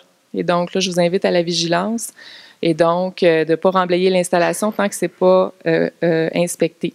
Je tiens à mentionner qu'ici, à la municipalité, c'est la municipalité qui paye le coût de la surveillance. Ça, c'est une petite nuance par rapport à d'autres municipalités que la plupart des municipalités font payer aux citoyens. Mais nous, ici, à Shawinigan, c'est la ville qui paie déjà ce rapport de surveillance-là. Donc, c'est juste important d'être vigilant pour ne pas que l'installation soit remblayée tant que ce n'est pas surveillé. Et donc, ensuite, c'est ça, vous demandez le rapport d'inspection complète au professionnel qui a procédé à la caractérisation du terrain. Et pour terminer, vous remettez à la ville le rapport d'inspection signé. Puis comme je le mentionnais, bien, à ce moment-là, avec votre demande de reddition de compte. Là, on est en train de regarder parce que c'est sûr que le rapport, parfois, prend un certain temps à être rédigé par le professionnel. Donc, peut-être qu'on mettra un allègement, c'est-à-dire qu'il y aura juste une lettre du professionnel qui dit qu'il a bien surveillé les travaux, qui nous permettrait de débloquer l'argent, qui va produire le rapport dans un 30 jours. Là, c'est des détails. Là, je pense qu'à cette étape-ci, on va bien vous accompagner, puis on va bien informer les technologues là, des démarches. Et évidemment, ensuite, on poursuit la vidange. Je vais juste vous faire penser... C'est pas grave. Ça met un peu de pep, là, c'est correct. Je vais juste vous faire penser en réalité que si vous prévoyez faire le remplacement de votre installation cette année, puis que vous avez une vidange de fosse septique de prévu, il faut peut-être penser à un arrimage de rendez-vous là, au niveau de la régie. Parce que généralement, si on remplace l'installation septique, la régie doit faire une vidange totale.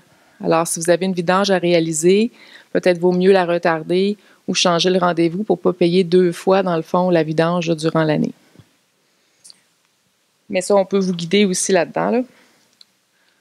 Donc, en résumé, vous voyez, j'essaie de mettre les étapes de l'éco-prêt puis les étapes de la demande de permis. Donc,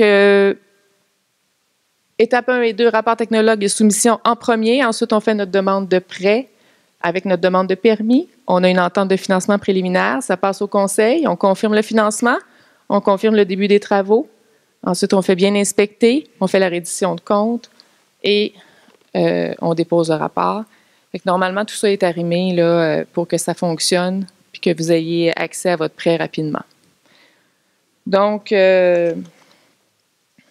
c'est un peu les démarches pour l'éco-prêt. On va bonifier notre section web. Ce que je dois vous dire, c'est que l'éco-prêt était en avis de motion à la dernière séance, donc il va entrer en vigueur à la séance de mai. Donc, normalement, on va attendre quelques semaines avant de déposer les documents officiels là, sur le site web pour que le règlement soit en vigueur avec le règlement d'emprunt.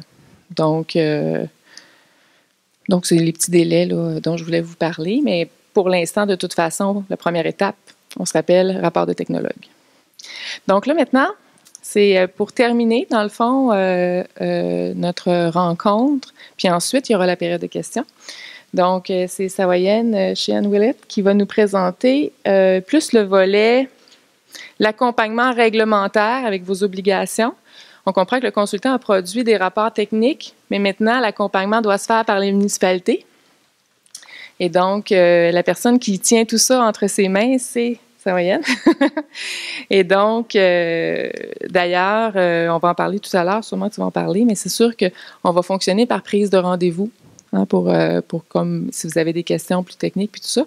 Il y a déjà des plages qu'elle a dégagées dans son agenda. Fait que si vous voulez avoir un rendez-vous avec Savoyenne, vous appelez à la réception, puis elle a dégagé des plages pour que vous puissiez prendre rendez-vous. Donc, pour essayer d'avoir une gestion efficace là, du temps là, de nos équipes. Donc, je te laisse, Savoyenne. Tu en profiteras pour présenter ton expertise.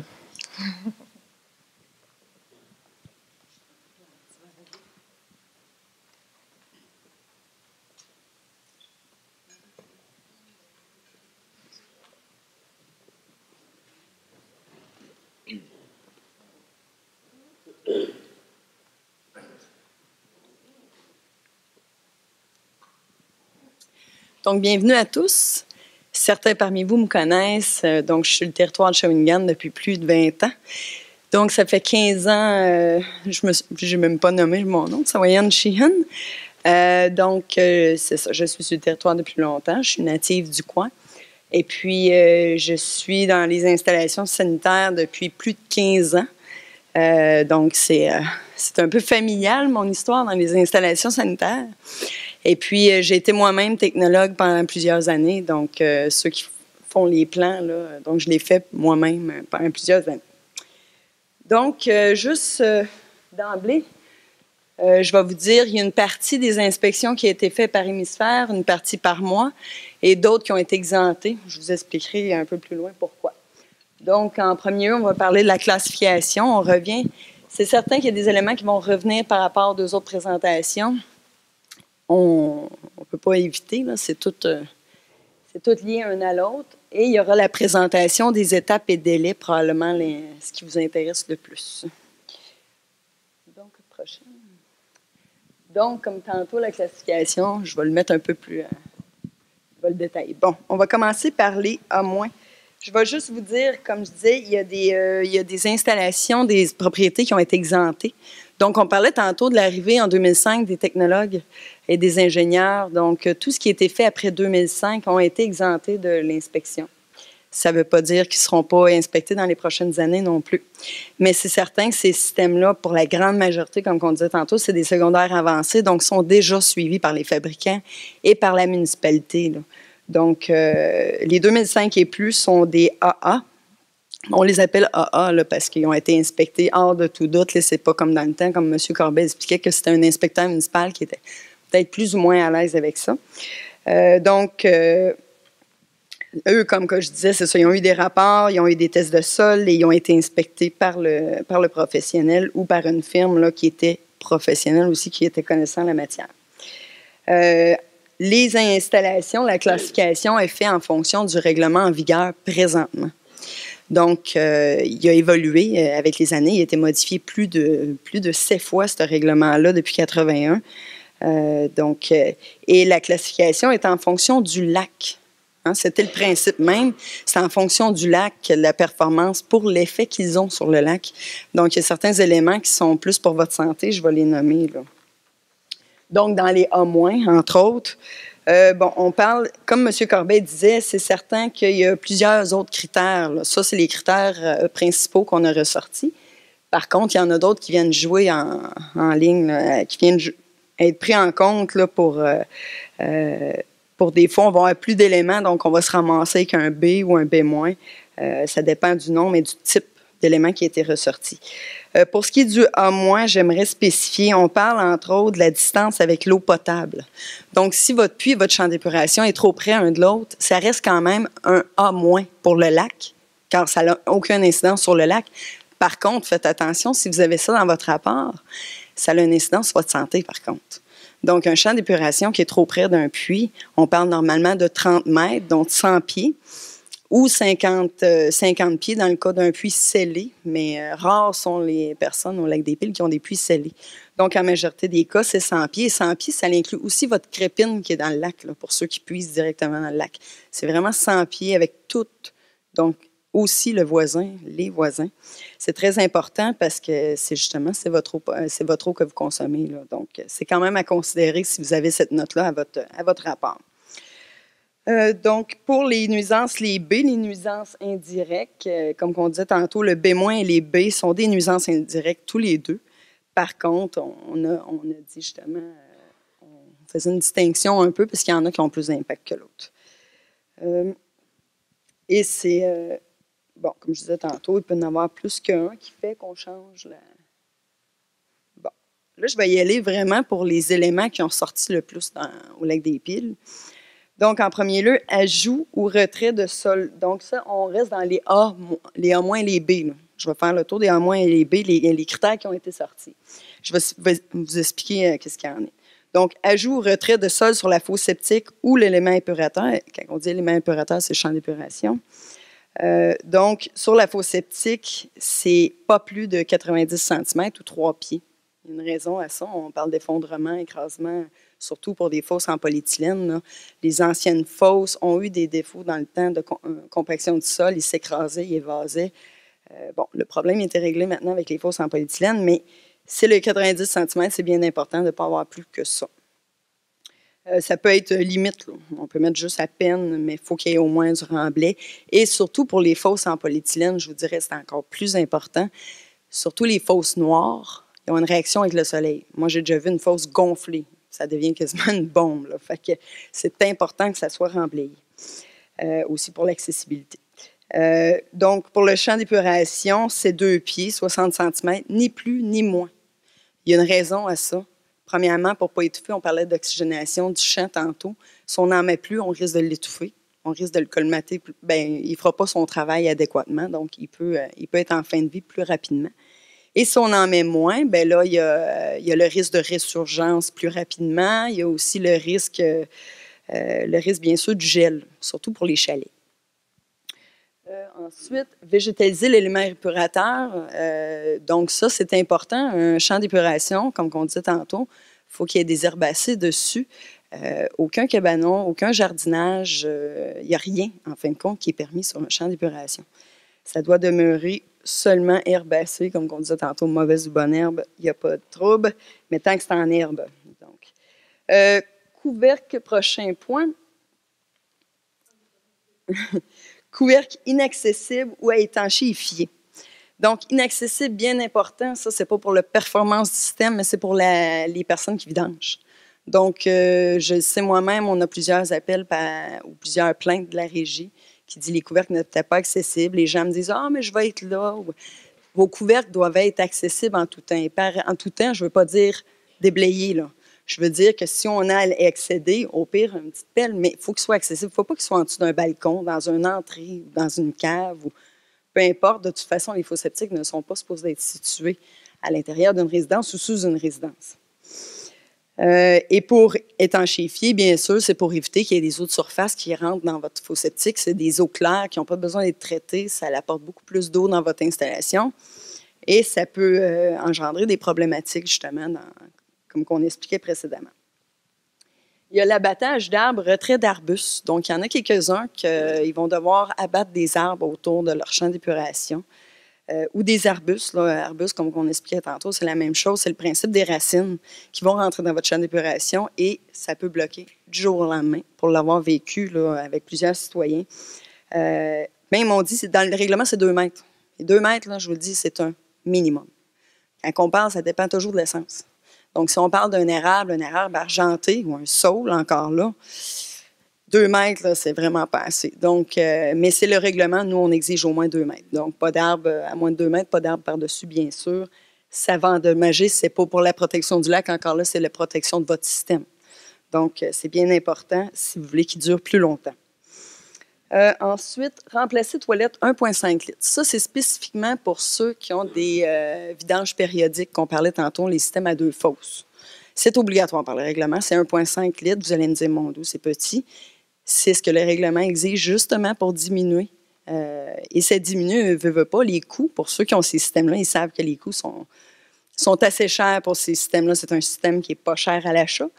Par contre, des fois, quand on calcule les vidanges avec les années, on aurait payé déjà un système peut-être avancé. Là. Fait que c'est à considérer. Si on vous offre le choix là, entre les 2 systèmes, là, pensez-y. Parce que vous allez dire, oh, un système avancé, ça coûte peut-être 15 000 Votre vidange périodique ne coûte pas cher. Oui, c'est vrai, elle ne coûte pas cher à construction. Mais quand on paye 300 de la vidange, puis qu'on en a plusieurs par année, ça prend quelques années, on l'a payé l'autre système. C'est pas long.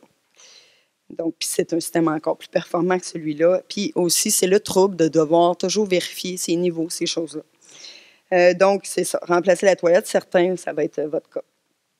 Renouveler le contrat d'entretien, on a soulevé le point tantôt. Très important pour assurer le bon fonctionnement de notre système, pour la protection du lac, pour votre système aussi, pour les coûts à prévoir. Là, pour la durabilité, bien, c'est important de prévoir un bon entretien. Ensuite, retrait de bâtiments, ouvrages, cabanons, jardins, comme on disait, ça n'a pas lieu d'être sur un champ d'épuration et c'est beaucoup pour la compaction qu'on en parle. Donc, la compaction diminue l'efficacité du système, diminue la longévité du système. Donc, oui, on va vous obliger. Ceux qui ont des cabanons, ils ont des jardins, ces choses-là, on va vous obliger de les retirer, c'est sûr et certain. Et il n'y a pas de droits acquis là-dessus parce que ce n'est pas conforme. Donc, à l'origine, ça aurait jamais dû être mis là. Pour ce qui est des systèmes sous-dimensionnés, ça, c'est les systèmes qui vont tomber entre les B et les B-, parce qu'il y en a dans les B, il y en a dans les B-. C'est un des critères, mais accumulé avec d'autres critères peut faire qu'ils tombent dans un B-. Ça, on en a plusieurs. Ce qui va arriver avec ces systèmes-là, vous avez 2 options. Soit vous retirez les nombres de chambres à coucher qui sont supplémentaires, ou soit vous changez l'installation septique. C'est les 2 choix qui s'offrent à vous. Par contre, je vous dirais, si votre système a 20 ans, pensez-y 2 fois. Des fois, tant qu'à défaire tout l'aménagement d'une résidence, c'est peut-être mieux d'investir dans votre système qui est peut-être dû ou qui va l'être, si peu. Fait que faut calculer, là. Mais tu sais, dans certains cas, c'est un choix qu'on a fait à la personne. Vous le modifiez ou vous retirez les chambres. Ça sera à vous de prendre la décision.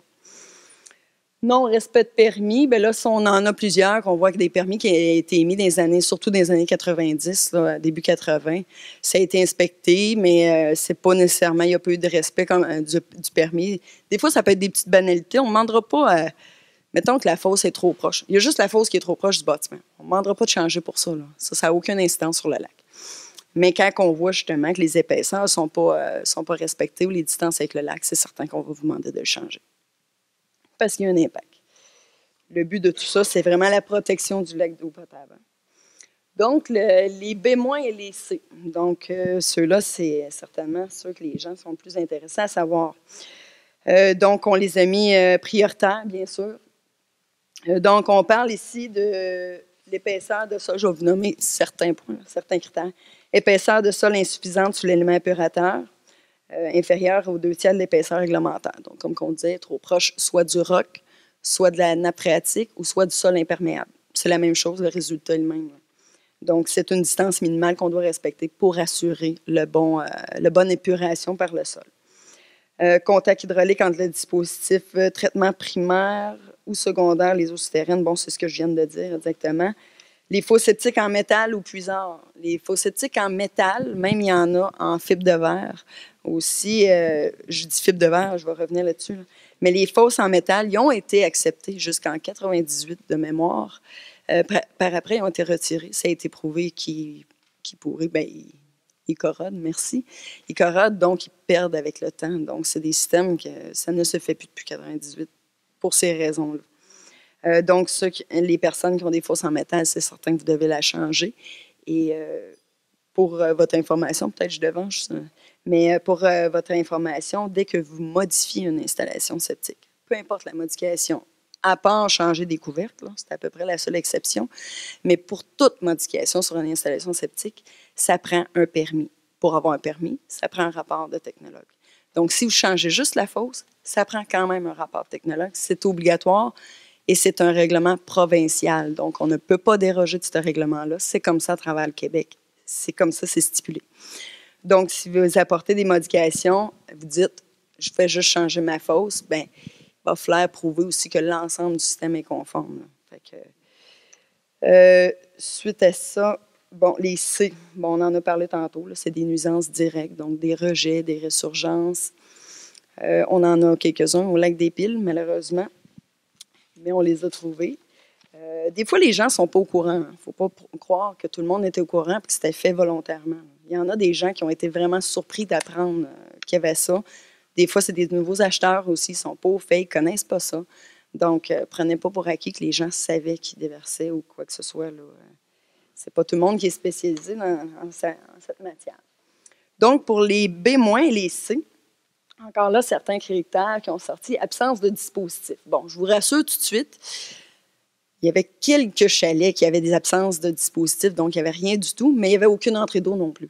Donc, c'est vraiment quasiment des camps forestiers ou vraiment des petits chalets abandonnés, là. Donc, oui, il y avait des absences de dispositifs, mais ils ne polluaient pas non plus, là. Par contre, dès qu'on a une habitation qui est de l'eau pas, on est obligé d'avoir un système sanitaire minimum, un cabinet à fosse sèche, donc ce qu'on appelle une bécosse, là, communément. Les puits d'évacuation, donc les puisards, on en a parlé. Moi non plus, je ne rentrais pas dans les droits acquis. Par contre, je veux juste vous mentionner que depuis août 81, ils ne sont plus conformes. On dit tolérés parce que c'est prouvé justement que ce n'est pas des systèmes performants. C'est ce qu'on faisait à l'époque, c'est les seules connaissances qu'on avait. C'était quand même bien, mais aujourd'hui, c'est hors de tout doute un système qui est contaminant. Et pour les droits acquis, je voudrais juste vous nommer, si les gens vont me poser des questions, les droits acquis, ce n'est pas à la municipalité de faire preuve de votre contamination, c'est aux citoyens à nous faire preuve de la conformité de son système. Donc, dans les preuves de droits acquis, c'est aux citoyens de nous prouver qu'il y a un droit acquis sur son puisard. Ce n'est pas à nous à le prouver. Donc, ça prend des photos de jeunesse, ça prend toutes sortes d'éléments. C'est assez dur en cours pour l'avoir vécu, là. C'est assez dur pour un citoyen de prouver les droits acquis sur un puisard. J'ai vu ça une fois. Puis c'est parce qu'il est arrivé avec une photo. Il était petit bout avec son père, puis il le construisait. Donc, c'est comme ça qu'on obtient les droits acquis. Sinon, on n'a pas de permis pour les puisards. Donc, très difficile de prouver. Système avec pollution directe. Donc, on parlait tantôt encore rejet, résurgence, débordement. Des fois, débordement, on arrivait, il n'y avait pas nécessairement un débordement au lieu de l'inspection, pas le moment de l'inspection, mais on voit autour des couverts qu'il y a eu des débordements. Ça, c'est signe qu'il est arrivé quelque chose. Des fois, on a une explication, mais des fois, on va plus loin. Et sachez qu'on a accès à tous vos dossiers de vidange de fosses septiques.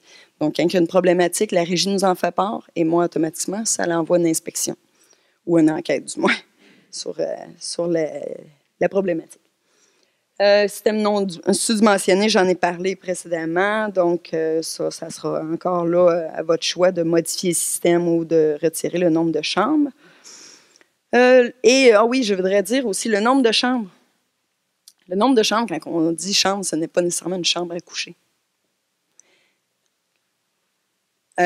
Donc, pour les chambres à coucher, ça peut être un bureau, là. Moi, si je demande tout le temps aux gens, la capacité de maison, si on la vend demain matin, c'est quoi? Donc, même si vous en servez comme entreposage ou c'est considéré comme une chambre, pareil. On ne sait jamais, nous, vous vendez, on ne sait pas. Ensuite, non-respect aux couches limitatives. Bon, tantôt, on le disait qu'ils ne respectent pas avec le roc, la nappe d'eau, le sol imperméable. Donc, ça s'en va direct vers le lac. Trop près du lac, bien sûr. Ça, ça vient de soi. Les distances, c'est ça. Les distances, vous voulez les savoir? Ça dépend du système, c'est ça. Il y a eu des systèmes il y a des systèmes comme les systèmes à deux fosses, on a le droit jusqu'à 2 mètres du lac. Donc, ça peut être assez près, mais les standards, c'est 15 mètres. Donc, c'est la bande riveraine là, qui est applicable au lac des Piles. Il y a eu quelques exceptions dans les années début 2000 pour les écoflots, là, mais ça c'est autre chose. Bon, encore là, non-respect de permis. Douche à démolir ou modifier selon recommandation. J'ai soulevé ce point-là parce qu'il y en a parmi vous qui ont des installations complètement conformes puis qui ont reçu un C. Là, ils se sont demandé, mon Dieu, pourquoi j'ai un C? L'installation est récente parce qu'il y avait une douche à l'extérieur. On n'a pas le droit aux douches et lavabos extérieurs, sauf dans certaines conditions. Les douches, tout apport d'eau doit être raccordé au système d'évacuation. Là, vous me dites, c'est juste pour me laver, je n'ai pas de savon. Non, toutes les douches que j'ai visitées, il y avait des savons accrochés, donc des apports de phosphore. Et même les petits lavabos à poissons dehors, ce n'est pas plus permis. C'est des eaux. C'est des eaux usées, donc c'est des eaux qui doivent être traitées par le système. Donc, si on verra ça, ceux que ça concerne, bien là, on s'en parlera rendu là. Et pour finir, il y avait une classification à venir. Ça, c'est pour les gens qui me restent certains éléments. Je dois reprendre rendez-vous avec eux pour vérifier certains éléments. Donc, des tests, j'ai peut-être des tests de colorant à faire supplémentaires, niveau branchement que je n'ai pas pu vérifier. Donc, il y en a quelques-uns là, que la classification reste à venir, qui va se faire ce printemps. Pour terminer, ça va être les étapes à venir. Donc, c'est ce qui est le plus important. Donc, à compter de la semaine prochaine, d'ici la fin avril, je vais faire l'ensemble des avis d'infraction. Donc, ils vont être tous envoyés là, dans les 2 semaines à venir. Peu importe que vous soyez B ou A ou la classification, vous recevrez tous vos avis à peu près en même temps. Pour les A- et les B, puisque c'est des problèmes assez mineurs, il y aura une demande de permis ou déclaration qui doit être faite avant le 1er juillet. Donc, des petites questions de remblai, des petites affaires comme ça. Donc, c'est des petits correctifs quand même faciles. Donc, ça doit être fait en le 1er juillet. J'ai dit permis de déclaration, puis ça dépend du type de travaux que vous avez à faire, mais sachez que tous les travaux que vous avez à faire nécessitent certainement une autorisation. En tout cas, informez-vous, prenez pas de chance. Et ensuite, les gens qui n'auront pas répondu suite à ça aux avis, il y aura un avis final qui sera renvoyé en août. C'est le 2e et dernier avis. Ensuite, le délai final pour faire les correctifs sera en septembre de cette année pour ces travaux mineurs-là. Et si les travaux en septembre ne sont pas faits, bien ensuite, nous allons passer aux sanctions pénales. Donc, c'est des constats d'infraction pour les gens qui n'auront pas fait les travaux. C'est certain qu'il y aura des visites là, au courant de l'été de ma part. Là, ça va aller selon les citoyens. Les gens qui vont m'appeler vont dire, moi, les travaux sont faits, parfait. On va aller voir les correctifs, on va pouvoir fermer la requête et remettre vos choses telles qu'elles doivent être. Donc, c'est ça, rendu là, de toute façon, on va s'en parler. Là. C'est à vous à me tenir un peu au courant de vos avancements. Ensuite, les B- et les C, donc j'ai nommé les avis en avril. Le plan correcteur, donc pour le 30 juillet 2000, ça c'est la date, le 30 juillet 2019, vous devez nous fournir, comme on disait tantôt, votre rapport technique. Donc, si vous n'êtes pas en moyen de respecter la date, on va avoir un suivi prêt. C'est moi qui vais faire l'ensemble des suivis auprès de vous. Donc, c'est très important de me tenir au courant si vous dites, je ne suis pas capable de respecter parce que moi, mon technologue, mettons, les technologues sont à côté. Là, il n'y en a pas 1000 technologues. Là. Si les technologues, leur rendez-vous, là, ils ne peuvent pas, bien là, on est compréhensif aussi. On va avoir une très grande communication avec les professionnels, sachez-le. Donc, s'il y a des problématiques, mais en fin de compte, ce qu'il faut nous rendre, c'est le rapport technique et avec qui vous faites affaire, l'entrepreneur que vous avez mandaté. Ça, tout ça, c'est pour le 30 juillet. Ensuite, on vise la modification, la construction des installations pour cet automne déjà. Ensuite, Élise, tu peux... à l'automne, on écrit la loi sur les compétences municipales. Là, j'ai été moins spécifique dans mes dates là, parce qu'on sait qu'il y a plein de choses qui peuvent rentrer en ligne de compte. Là. La loi sur les compétences municipales, je vais vous expliquer vite. C'est une loi qui permet aux municipalités de corriger les infractions si les gens ne le font pas. Donc, moi, je n'irai pas en sanction pénale dans les cas des B- et C parce que le constat d'infraction est de 5 000 $. Je pense que rendu là, on aimerait mieux que vous investissiez 5 000 $ sur votre installation que sur un constat. Donc, on peut procéder par la loi, ces compétences municipales, qui nous autorisent par résolution à rentrer chez les gens et faire l'installation à leur place. Donc, les gens qui vont s'enligner comme ça, ils n'aimeront probablement pas ça parce qu'on va le faire avec qui nous, on choisit de le faire, quand on décide de le faire et comment on décide de le faire. Donc, ça ne sera probablement pas à la satisfaction des gens. Donc, on va éviter autant que possible. On espère pas se rendre là. Donc ensuite, bien sûr, ça prend des résolutions si on passe par là. Et construction, modification, on va essayer autant que possible d'y aller cet automne, ceux qui n'ont pas suivi les délais. C'est certain qu'on a un hiver ici au Québec, fait qu'on va y aller selon la météo. Sinon, ben, là, il y aura des prolongements au printemps si ça n'a pas eu le temps d'être terminé. Pour ça. Puis là, tantôt, je voulais juste dire une petite dernière chose sur le rapport d'inconformité. Oui, c'est la Ville. Maintenant, on a discuté tantôt, le rapport de conformité, c'est payé par la Ville, mais très important. Je dois faire des suivis à chaque année avec les citoyens qui oublient d'appeler le technologue là, ou le professionnel avant de remblayer. Ça fait des problématiques assez graves par la suite. Là. Fait que c'est pour ça.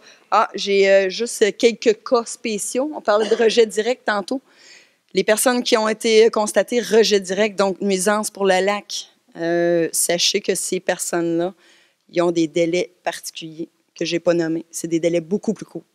Donc, ils ne peuvent pas réintégrer leur bâtiment s'ils ont un rejet direct au lac qu'on décide assez contaminant pour le lac. Ceux-là sont suivis de près avec la municipalité, sont avisés. On parle de quelques propriétés. Donc, c'est tout. Merci. Merci, Savoyenne. Prends ton verre d'eau. C'est bon. C'est sûr que je veux juste faire ajouter quelques éléments là, par rapport aux démarches sur la loi sur les compétences municipales.